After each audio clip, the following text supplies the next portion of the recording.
Hola, buenos días. Eh, ¿Cómo están? Bueno, un día más que vamos a continuar teniendo la escuela dominical a través de este medio. Damos gracias a Dios por poder seguir congregándonos, en cierto modo, ¿sí? Estudiando su palabra. Así que bueno, los invito a que presentemos este momento al Señor en oración. Vamos a continuar con el estudio de la epístola del apóstol Pablo a los Gálatas, ¿sí? Así que, bueno, oramos y vamos a comenzar con el estudio, ¿sí? Padre, te damos muchas gracias una vez más porque a pesar de toda esta situación extraña que estamos viviendo, podemos seguir estudiando tu palabra, Señor, podemos seguir compartiendo entre hermanos en una manera que quizá no conocíamos. Señor, te damos gracias por eso y te rogamos, Señor, que en tu bondad nos hables, que predispongas nuestros corazones a aprender, a escucharte y que, Señor, tu Espíritu obre en cada uno de nosotros a través de tu palabra que vamos a estudiar en esta mañana. Te lo pedimos en el nombre de Jesús. Amén. Bueno, hermanos, vamos a continuar la serie de estudios bíblicos sobre el libro de Gálatas, sobre la carta que el apóstol Pablo escribió a nuestros hermanos en Galacia, ¿sí? Hoy nos toca estudiar todo el capítulo 3 y los primeros versículos del capítulo 4. Es un texto largo, vamos a intentar cubrirlo todo, porque aparte es un texto que tiene muchísimo, muchísimo para que nosotros aprendamos, ¿sí?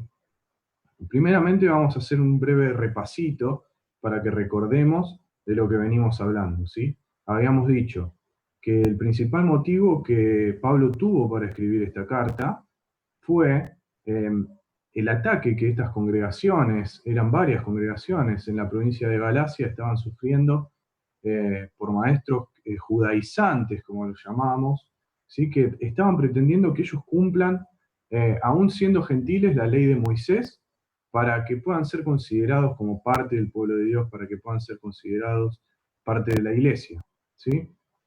Entonces estaban intentando alejar a estos creyentes del verdadero evangelio, el que Pablo les había comunicado, el que Pablo les había llevado.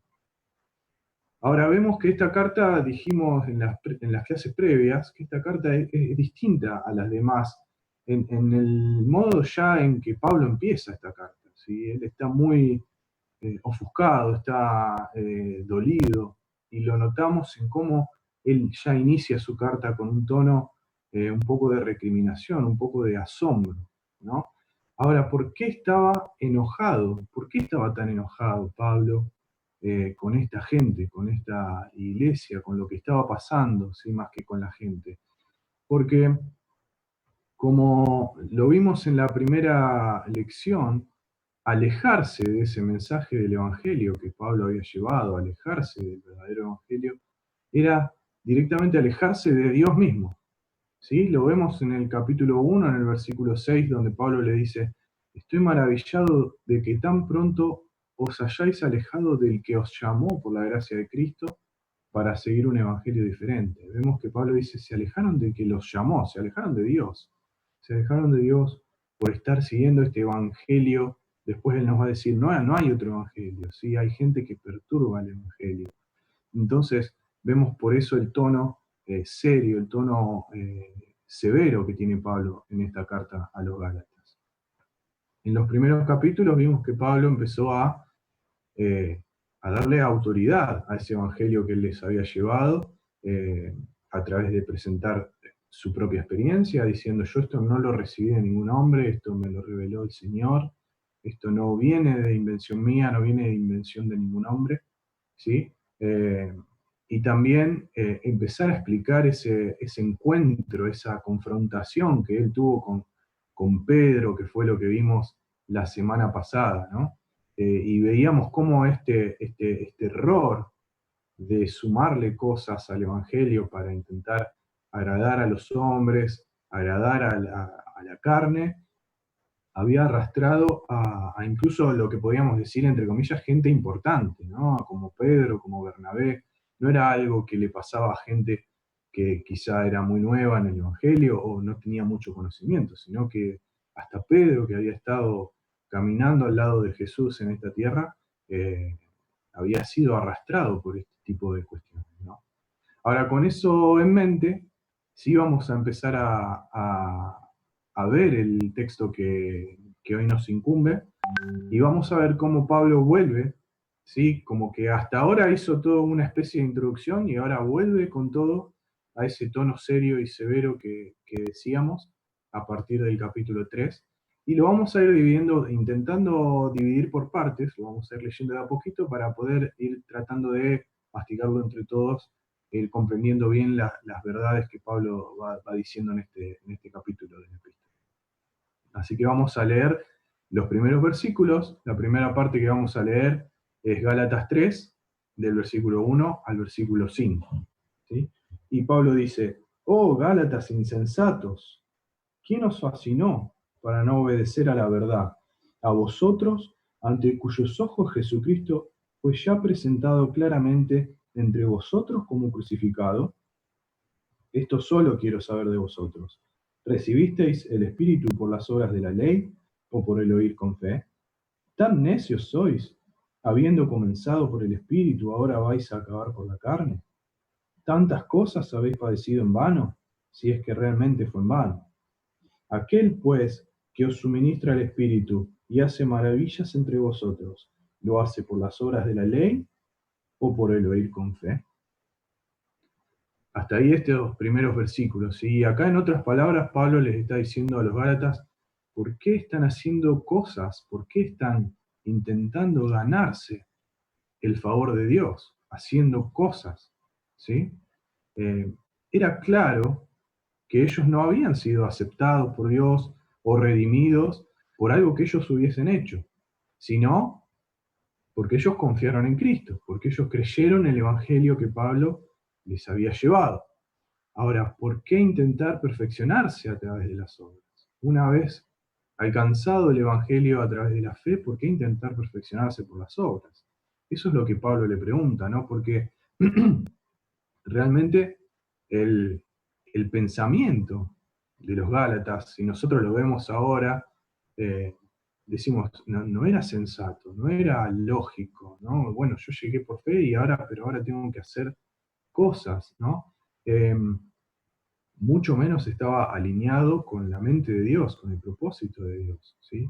Es como lo que ellos estaban haciendo es como si Dios les hubiese dicho, bueno, está bien, no podés salvarte, yo te salvo por gracia, pero ahora debes formar a Cristo en vos solito.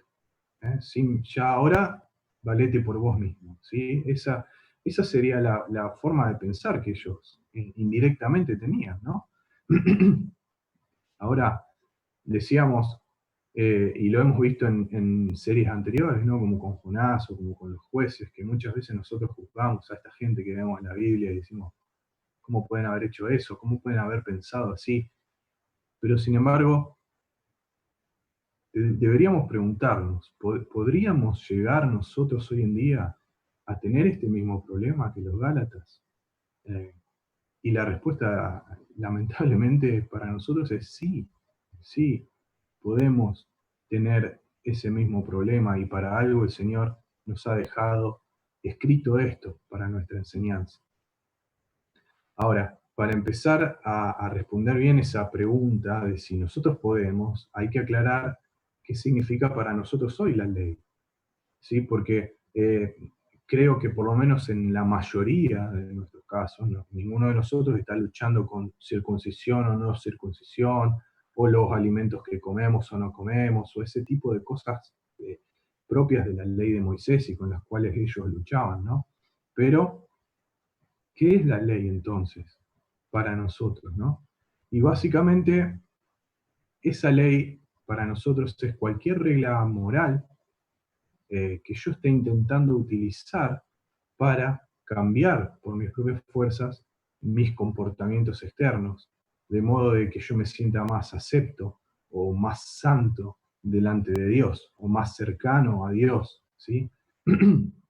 cualquier, cualquier ley moral que yo esté intentando utilizar como motor de cambio de mis comportamientos a fin de sentirme aceptado por Dios, de sentirme que estoy más cerca del Señor. Entonces, si lo vemos así, podemos empezar a ver que hay una probabilidad de que nos pase esto, ¿no? ¿Y por qué? ¿Por qué nos pasa? Yo diría que a la mayoría, por no decir casi todos, ¿no? Este comportamiento irracional que los Gálatas presentaban y que muchas veces nosotros mismos presentamos. Bueno, hay varias cuestiones, ¿no?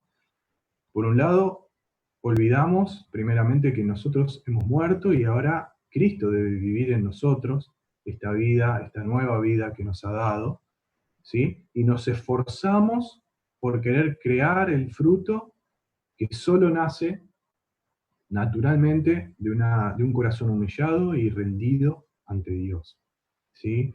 Juan 15:5, un versículo súper conocido, nos dice, yo soy la vid, vosotros los pámpanos, Jesús hablando, ¿no?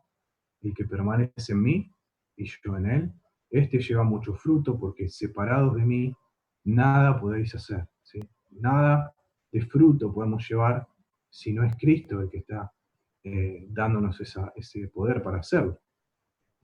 El autor de Hebreos también lo expresa en el capítulo 13 de la siguiente manera, en los versículos 20 y 21.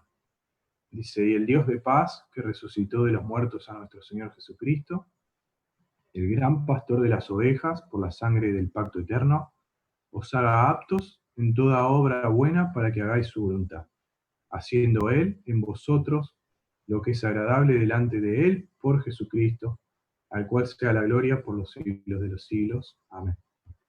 Vemos que nos dice, Él haciendo en vosotros, por medio de Jesucristo, ¿sí? Para que la gloria sea para Él.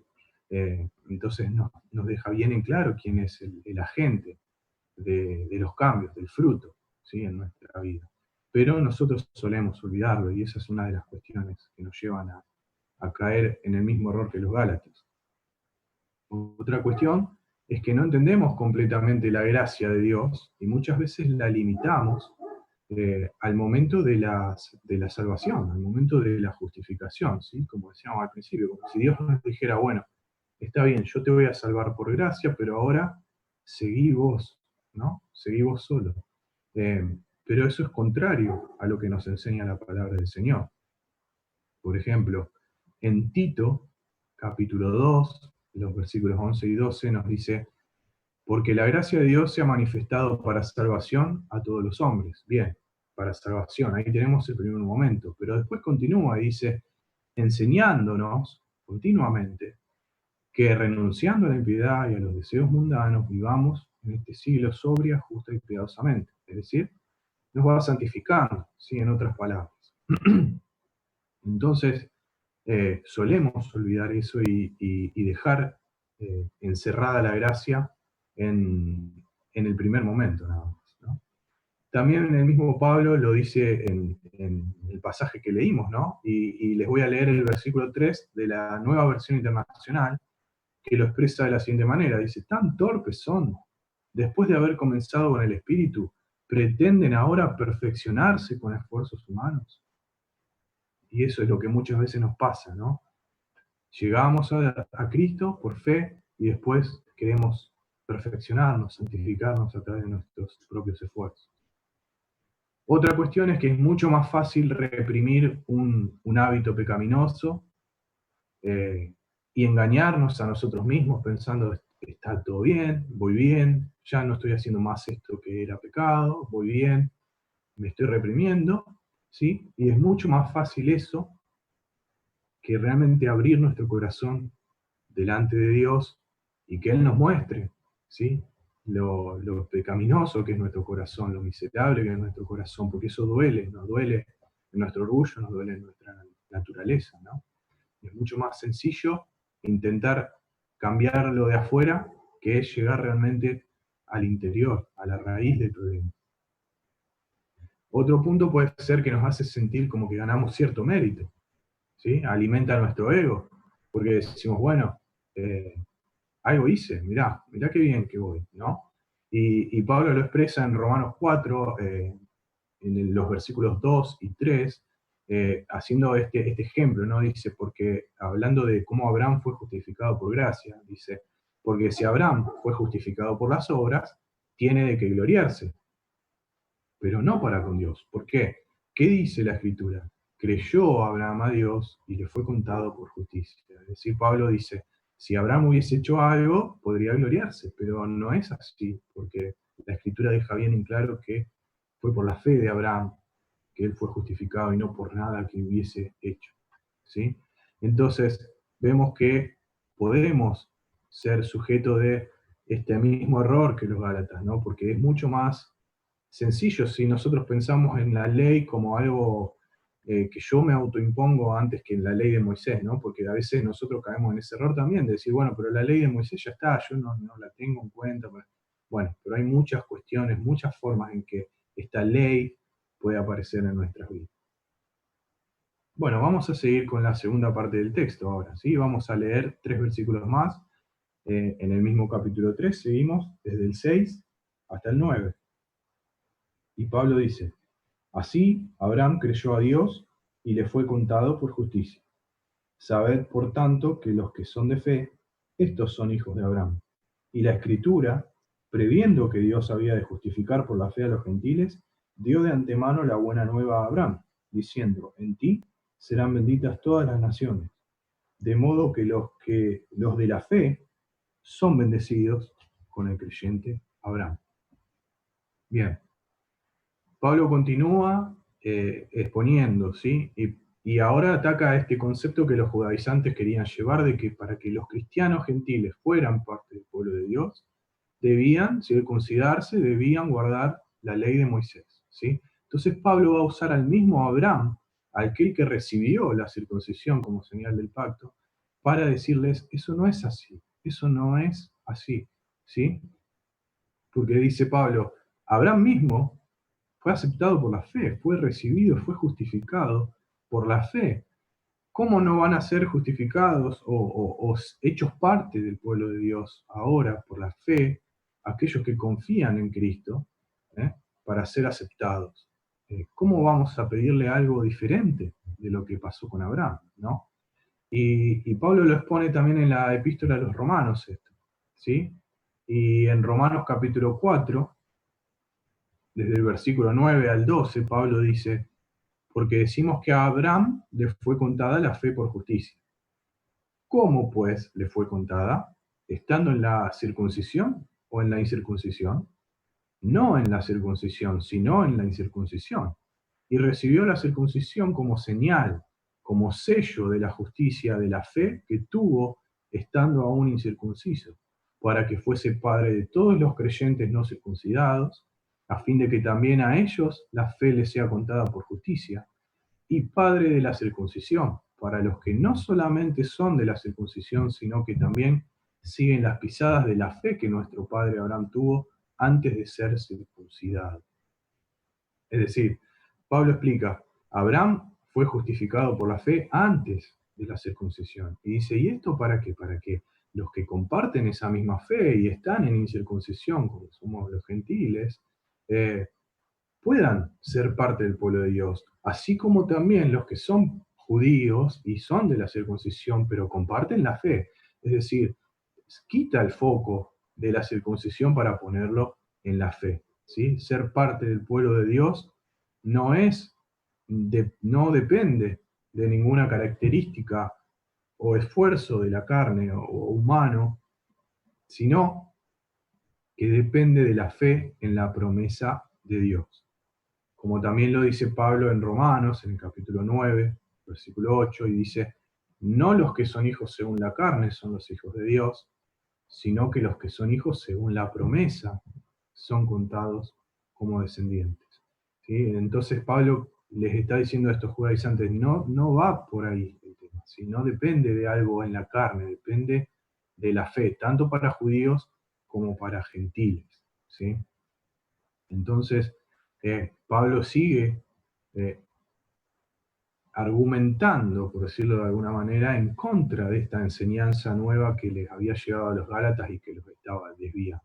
¿Sí? Vamos a continuar con el texto.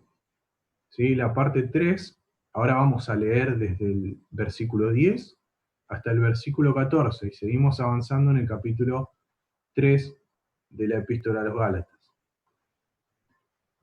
Versículo 10 dice: porque todos los que dependen de las obras de la ley están bajo maldición, pues escrito está: maldito todo aquel que no permaneciere en todas las cosas escritas en el libro de la ley para hacerlas. Y que por la ley ninguno se justifica para con Dios es evidente, porque el justo por la fe vivirá. Y la ley no es de fe, sino que dice: el que hiciere estas cosas vivirá por ellas. Cristo nos redimió de la maldición de la ley, hecho por nosotros maldición, porque está escrito: maldito todo el que es colgado en un madero, para que en Cristo Jesús la bendición de Abraham alcanzase a los gentiles, a fin de que por la fe recibiésemos la promesa del Espíritu. ¿Sí? Pablo continúa construyendo su argumento, ¿no? Y nos dice que todo el que depende de la ley, dice él en aquel momento, se pone bajo maldición, ¿sí? Eh, el moralismo al que estos hermanos se estaban sometiendo y al que nosotros mismos muchas veces nos sometemos, eh, nunca nos va a acercar a Dios, nunca nos va a ganar su favor, ¿sí? Y vamos a hacer una aclaración, porque a veces si hablamos de moralismo y de lo malo que tiene el moralismo, podemos llegar a confundirnos y pensar, bueno, me están diciendo que las reglas morales de Dios no sirven para nada, no debo seguirlas, no debo tenerlas en cuenta. Bueno, no es eso, ¿no? Pero moralismo es otra cosa que va más allá de reconocer las reglas morales de Dios. Y la mejor definición que podemos encontrar, la encontramos justamente en la Biblia, y la encontramos en Romanos también, en el capítulo 10, en el versículo 3. Pablo está hablando de el pueblo judío que no aceptó a Cristo, y dice: porque ignorando la justicia de Dios y procurando establecer la suya propia, no se han sujetado a la justicia de Dios. Y esa actitud del corazón es la que nosotros eh, tratamos, o llamamos, perdón, mejor dicho, moralismo. Eso es el moralismo. Yo ignoro la justicia que Dios me está ofreciendo en Cristo y digo: gracias Dios, pero yo quiero la mía. Entonces, procuro establecer mi propia justicia y desecho, y no me sujeto, como dice Pablo, a la justicia de Dios, a la que Él me ofrece, a la justicia de Cristo. ¿Sí? Entonces, eso es el moralismo, y eso es lo que estaban intentando hacer los Gálatas, y lo que nosotros muchas veces, más de las que pensamos, también intentamos hacer. ¿Sí?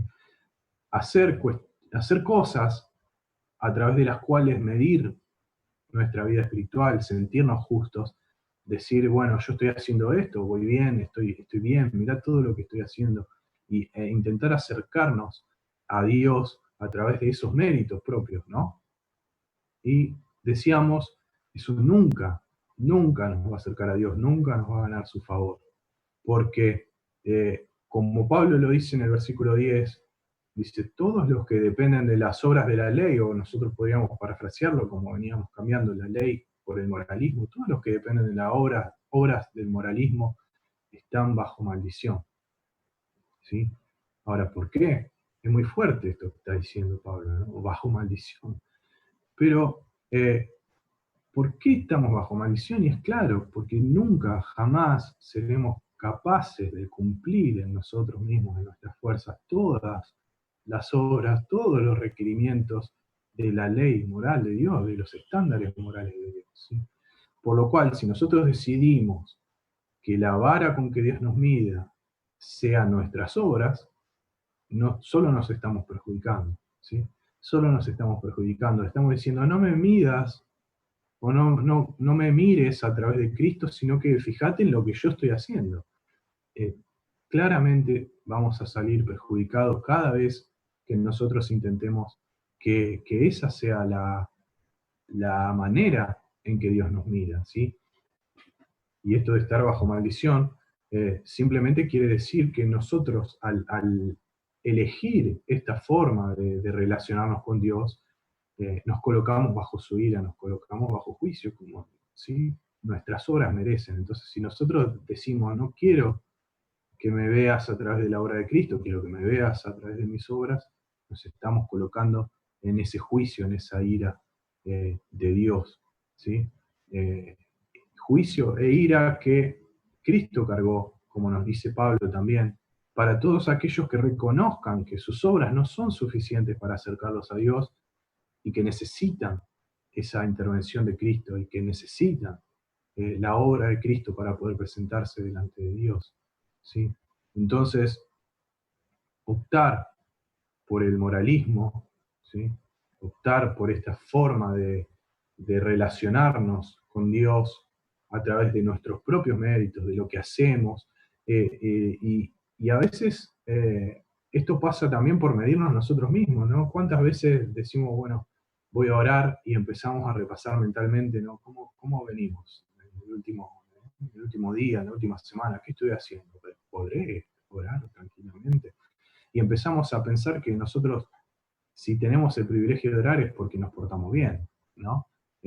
Cuando claramente, si podemos entrar en la presencia de Dios, es por los méritos de Cristo y no porque nosotros hagamos bien o mal, ¿no? Eh, entonces, nos pasa a veces sin que nos demos cuenta este tipo de pensamiento, de medirnos. Bueno, a ver, ¿estoy siendo buen cristiano? ¿Sí? ¿Qué estoy haciendo? A ver, ¿qué hice en el último día, en la última semana? ¿No? Nos pasa mucho esto de medirnos a nosotros mismos a través de nuestras obras y pretendemos o extrapolamos eso a Dios, pensando que Dios nos está midiendo también por lo que hacemos y no por lo que Cristo hizo a nuestro favor, ¿no? Y optar por ese método es una forma de desechar la gracia de Dios, desechar el favor de Dios, desechar lo que Cristo hizo, ¿sí? Y Pablo lo va a dejar bien en claro en esta epístola. De hecho, vamos a citar dos pasajes, ¿sí? Uno ya lo vimos, es Gálatas 2:21, en donde Pablo dice, no desecho la gracia de Dios, pues si por la ley fuese la justicia, entonces por demás murió Cristo. Es decir, yo no quiero desechar esa gracia, no quiero medirme por la ley. Si yo me mido por la ley, estoy desechando la gracia. Y si yo realmente me pudiera justificar por la ley, ¿para qué murió el Señor? ¿No? ¿Para qué? ¿Con qué necesidad? Y luego más adelante, que lo vamos a volver a ver, sí, pero lo menciono porque viene a colación, en Gálatas 5, versículos 3 y 4, Pablo dice, otra vez testifico a todo hombre que se circuncida, es decir, al que opta por la ley de Moisés para ser juzgado por Dios, que está obligado a guardar toda la ley. De Cristo os desligasteis, los que por la ley os justificáis. De la gracia habéis caído. ¿Sí? Lo que decíamos al principio, yo le estoy diciendo al Señor, gracias, pero no quiero tu obra, quiero hacer las mías, ¿no? Eso es lo que dentro del corazón pasa, no lo expresamos nunca así, pero es lo que pasa dentro de nuestro corazón y es lo que pasaba dentro del corazón de los Gálatas y por eso Pablo está con este tono grave, ¿sí? Porque lo que estaba sucediendo era algo muy, muy grave en el corazón de estos cristianos, de estos hermanos nuestros, ¿sí?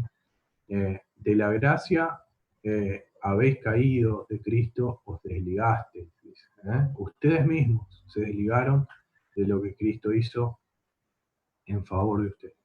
¿Sí? Vamos a continuar leyendo el texto.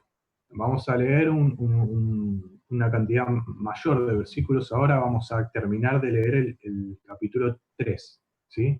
Vamos desde el 15, donde quedamos, hasta el final, versículo 29. Y Pablo dice lo siguiente. Hermanos, hablo en términos humanos. Un pacto, aunque sea de hombre, una vez ratificado, nadie lo invalida ni le añade. Ahora bien, a Abraham fueron hechas las promesas y a sus simientes. No dice y a las simientes, como si hablase de muchos, sino como de uno, y a tu simiente, la cual es Cristo. Esto pues digo, el pacto previamente ratificado por Dios para con Cristo, la ley que vino 430 años después, no lo abroga para invalidar la promesa. Porque si la herencia es por la ley, ya no es por la promesa. Pero Dios la concedió a Abraham mediante la promesa. Entonces, ¿Para qué sirve la ley? Fue añadida a causa de las transgresiones, hasta que viniese la simiente a quien fue hecha la promesa, y fue ordenada por medio de ángeles en mano de un mediador. Y el mediador no lo es de uno solo, pero Dios es uno. Hago una pausa y un paréntesis. ¿Qué quiere decir Pablo con esto? ¿Sí? Porque es una frase medio rara. ¿Sí? Dice, la ley fue ordenada con un mediador, es decir, un mediador existe cuando hay dos partes en un contrato. ¿Sí? Una parte, el mediador, y la otra parte. Entonces dice la ley, había condiciones. ¿Sí? Dios hacía algo, pero Israel tenía que hacer algo, ¿sí? Como leíamos antes, que tenían que guardar todas esas cosas para hacerlo, ¿sí? Por eso había un mediador, pero dice, pero Dios es uno solo. Es decir, la promesa no hay, en la promesa no hay mediador, la promesa es unilateral, es Dios haciendo algo a nuestro favor sin nada a cambio, ¿sí? Continuamos. Luego, la ley es contraria a las promesas de Dios. Estoy en el versículo 21. En ninguna manera, porque si la ley dada pudiera vivificar, la justicia fuera verdaderamente por la ley. Mas la Escritura lo encerró todo bajo pecado, para que la promesa, que es por la fe en Jesucristo, fuese dada a los creyentes. Pero antes que viniese la fe, estábamos confinados bajo la ley, encerrados para aquella fe que iba a ser revelada. De manera que la ley ha sido nuestro ayo para llevarnos a Cristo, a fin de que fuésemos justificados por la fe. Pero venida la fe, ya no estamos bajo ayo, pues todos sois hijos de Dios por la fe en Cristo Jesús. Porque todos los que habéis sido bautizados en Cristo, de Cristo estáis revestidos. Ya no hay judío ni griego, no hay esclavo ni libre, no hay varón ni mujer, porque todos vosotros sois uno en Cristo Jesús. Y si vosotros sois de Cristo, ciertamente linaje de Abraham sois y herederos según la promesa. Hasta ahí el capítulo 3, ¿sí? Y en esta sección más extensa, Pablo va a llamarnos la atención al hecho de que la promesa hecha a Abraham, esa promesa a través de la cual se forma una relación con Dios cuando confiamos en esa promesa, cuando Abraham confió en esa promesa en un primer momento, ¿sí?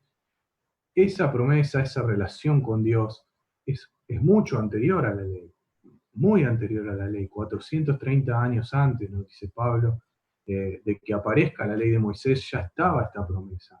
Entonces, Dios ya estableció en ese momento un método, un camino para acercarnos a Él, para relacionarnos con Él, ¿sí? Una forma de ser justificados, como lo fue Abraham, y posteriormente santificados, es decir, caminar con Él, ¿no? Que es la promesa. Ahora, ¿qué pasó? ¿Por qué aparece la ley? Pregunta Pablo. Es lógica la pregunta, ¿no? Entonces, bueno, si ya está la promesa, ya hay un camino, ya hay un modo, ¿para qué aparece la ley? ¿Acaso Dios cambió su pensamiento y dijo, bueno, voy a poner algunas condiciones, porque esto de que yo haga solo no me gusta? No, claramente que esa no es la respuesta, ¿no? Pero entonces nos queda la pregunta, ¿para qué la ley? Y Pablo empieza a contestarla, esa pregunta, ¿no? Diciéndonos, primeramente, que la ley se añadió a causa de las transgresiones, ¿sí? ¿Qué significa esto? Es un poco lo que nos dice el mismo apóstol en Romanos 5:20, que la ley se añadió para que el pecado abundase. Y esto también nosotros tenemos que tener cuidado cómo lo interpretamos, porque podemos decir, pero ¿cómo? Entonces la ley genera pecado. ¿Cómo es? ¿La ley es pecaminosa? No, no, no. Lo que quiere decir Pablo es, la ley muestra cuán pecaminosos somos, cuán perverso es nuestro corazón, lo deja de manifiesto, ¿sí? Eh, Ahora, ¿por qué Dios quiere hacer eso? ¿Por qué quiere exponernos así? ¿Por qué mostrar nuestra miseria, nuestra vergüenza, ¿no? Y hay un buen ejemplo, sí, me parece que es muy práctico, y es el de pensar en la ley como un elemento de diagnóstico, ¿no? Como si fuera una radiografía. Hagamos de cuenta que yo voy al médico, ¿sí? Y me hago una radiografía y la radiografía me muestra que yo tengo alguna clase de enfermedad. Ahora, yo no puedo decir, la radiografía me enfermó, ¿sí? Yo ya estaba enfermo. Y la radiografía lo único que hace es exponer esa enfermedad que había en mi cuerpo, pero con un buen fin, con el fin de que yo pueda acceder a una solución, ¿sí? Que yo me entere de que estoy enfermo para que pueda buscar la solución. Y eso es lo que Pablo nos está diciendo, ¿no? La ley fue nuestro ayo, es decir, el ayo es una figura de como una especie de tutor, podríamos decir hoy, ¿no? Un mentor, alguien que cuidaba a los niños, los educaba y los iba guiando en el camino del crecimiento, ¿no? La ley fue nuestro ayo para llevarnos a Cristo. Es decir, la ley fue la radiografía que me mostró lo enfermo que yo estaba con el pecado, pero yo no puedo pretender ahora que sé que estoy enfermo, que la misma radiografía me cure. Nadie lo hace, no es para eso, ¿sí? La radiografía fue creada para diagnosticar, la ley fue puesta para diagnosticarnos, para diagnosticar nuestro corazón, para decir, ustedes están mal, miren lo que es su corazón, necesitan tomar el remedio, que el remedio es Cristo, y nos apunta entonces la ley al Señor, ¿sí? Entonces, una vez ya revelado Cristo, nos dice Pablo, ahora ustedes fueron hechos uno con Él a través de la fe.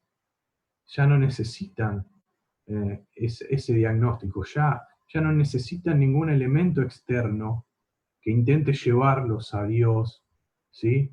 Hacerlos parte de su pueblo, porque ustedes ya están revestidos de Cristo, ustedes ya son parte del pueblo de Dios, parte del cuerpo de Cristo, ¿eh? Por haber confiado en esa promesa hecha a Abraham, ¿sí? Y son herederos de esa promesa, por ser parte del cuerpo de aquella simiente a la que fue hecha la promesa, ¿sí? Vamos ya terminando y vamos a leer los primeros 7 versículos del capítulo 4, ¿sí? Para terminar todo el texto que queríamos cubrir hoy, ¿sí? Y la idea que Pablo está presentando. Entonces vamos a leer entonces Gálatas 4, desde el versículo 1 al 7. Entonces nos dice Pablo, pero también digo, entre tanto que el heredero es niño, en nada difiere del esclavo, aunque es señor de todo, sino que está bajo tutores, o el ayo que hablábamos antes, ¿no? Y curadores hasta el tiempo señalado por el Padre. Así también nosotros, cuando éramos niños, estábamos en esclavitud bajo los rudimentos del mundo, pero cuando vino el cumplimiento del tiempo, Dios envió a su Hijo, nacido de mujer y nacido bajo la ley, para que redimiese a los que están bajo la ley, a fin de que recibiésemos la adopción de hijos. Y por cuanto sois hijos, Dios envió a vuestros corazones el espíritu de su Hijo, el cual clama, Abba, Padre. Así que ya no eres esclavo, sino hijo, y si hijo, también heredero de Dios por medio de Cristo. Hasta acá entonces el texto que íbamos a leer hoy, ¿sí? Entonces Pablo continúa esta idea y nos remarca en este punto, en esta sección, en la primera sección del capítulo 4, ¿sí? Dos cosas que recibimos, ¿sí? Dos cosas que recibimos del Señor. La redención, por un lado, ¿sí? Es decir, que Cristo, al cumplir perfectamente la ley en sus días en esta tierra, al morir en la cruz en sustitución por nosotros, ¿sí? Y al resucitar de los muertos, nos redime de la esclavitud del pecado y de la esclavitud, como dice en el versículo 3, de los rudimentos de este mundo, ¿sí? De esto de tener que hacer cosas, ¿sí? Recibimos esa redención.